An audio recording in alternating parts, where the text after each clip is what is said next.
Hi అండి, welcome back to Subhashi talks. So ప్రతి ఒక్కరూ ఖచ్చితంగా హెల్త్ ఇన్సూరెన్స్ పాలసీ తీసుకోవాలి.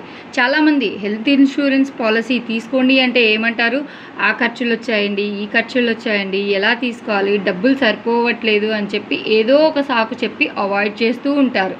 అదే సడన్గా ఏ యాక్సిడెంటో జరిగింది, లేదా ఏదైనా పెద్ద హెల్త్ ఇష్యూ వచ్చింది, హాస్పిటల్లో జాయిన్ అయ్యారనుకోండి, లక్షల్లో వాళ్ళు డబ్బులు కట్టాలంటారు.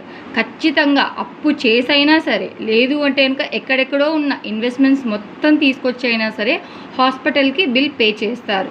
సో మనం అదే ఇప్పుడు కనుక హెల్త్ ఇన్సూరెన్స్ పాలసీ తీసుకుంటే కేవలం వేలల్లో వందల్లో మాత్రమే అయిపోతుంది. సో ఆ హెల్త్ ఇన్సూరెన్స్ పాలసీ తీసుకున్నప్పుడు లక్షల్లో ఖర్చులు వస్తే కనుక హెల్త్ ఇన్సూరెన్స్ పాలసీ తీసుకున్న కంపెనీయే ఆ ఖర్చుని 50% వరకు భరిస్తుంది.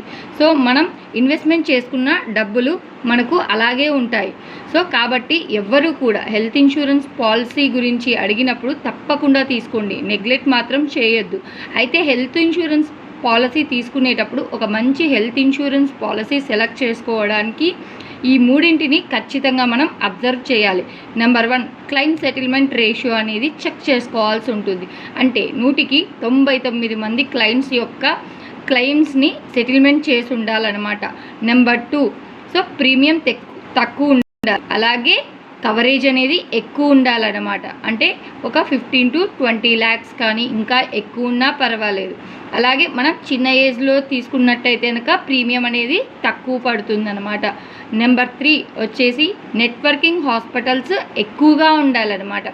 సో అంటే కనుక మనకు ఎక్కడ ఏ ప్రాబ్లం వచ్చినా, ఏ ఊర్లో ఉన్నా కూడా మనం తీసుకునే హెల్త్ ఇన్సూరెన్స్ పాలసీ ఏ హాస్పిటల్కి వెళ్ళినా కూడా సో ఫ్రీగా క్యాష్లెస్ క్లెయిమ్ అయ్యేలాగా ఉందా లేదా అన్నది చూసుకోవాలి. అలాగే నెట్వర్క్ హాస్పిటల్స్తో పాటు సో అలాగే హెల్త్ ప్రాబ్లమ్స్ ఎన్నిటికీ వాళ్ళు కవరేజ్ ఇస్తున్నారనేది కూడా మనం చెక్ చేసుకోవాల్సి ఉంటుంది. సో ఇవన్నీ విషయాలు కనుక మనం చెక్ చేసుకొని ఒక మంచి హెల్త్ ఇన్సూరెన్స్ పాలసీ అనేది మనం తీసుకున్నట్లయితే సో మనకు ఎప్పుడైనా ఏదైనా హెల్త్ బాగోలేనప్పుడు కంపెనీయే మన ఆరోగ్యానికి సంబంధించి మనీ అనేది పే చేస్తుందన్నమాట.